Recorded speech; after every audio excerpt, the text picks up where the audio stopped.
People tend to be able to clearly identify their strengths and even boast about them.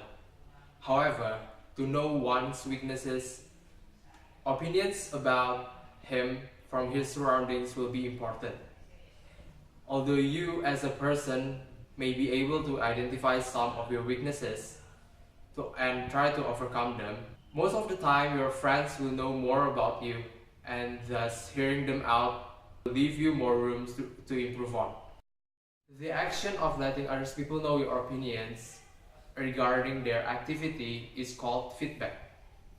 According to Oxford Dictionary, feedback is information regarding the reaction of a person's performance of a task, which is later used as a basis of improvement. To put it simply, feedback is about telling others what their weakness and what their strength is, in order for them to work on their weaknesses and maintain their strength.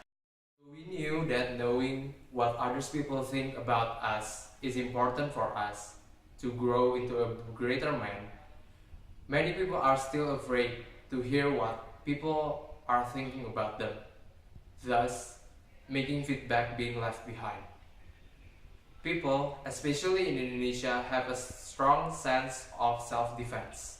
Although it is not bad, but when people are trying to correct another person, the person that is being corrected will always deny what the other person was saying. Thus, no improvement will be made.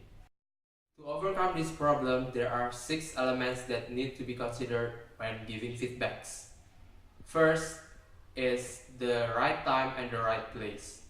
You should give positive feedbacks in forums, publicly, while the negative ones in private, like one-to-one. Give negative feedbacks in public, he or she will feel shame, so it will be not good. Next, the second one is using the specific words and be direct. This means that you need to be specific on what they should be improved. You should not say something like, you have a bad attitude. You should clear out which one is bad, and you should not sugarcoat your words. Third, state the impact of the behaviors on others.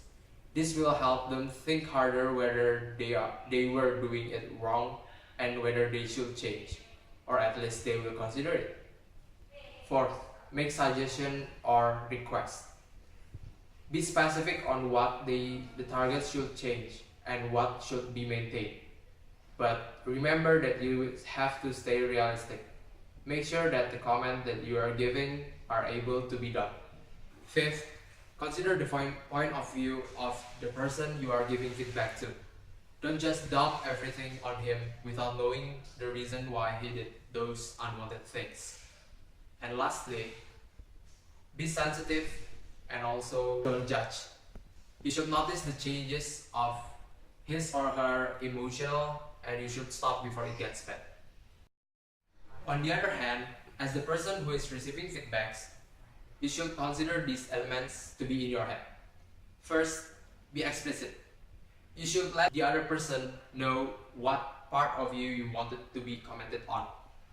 Second, be attentive. Respect the person who are giving feedback to you by at least showing him your full attention. And in case you are wondering why he or she is thinking like that, you may ask what make him or her think like that without trying to defend yourself. Third, be aware. You should be aware of your own personal feelings. Don't let it get the best of you. And last, be silent. You should not try to defend yourself in front of the one who is giving feedback to you. If you do so, the person's will be gone and he will stop giving you feedback. So, the previous points are guideline for you in order to give and receive feedbacks in an effective way. Finally, listening to others and giving feedback to them can be mutually beneficial to you and to the other ones. Thank you.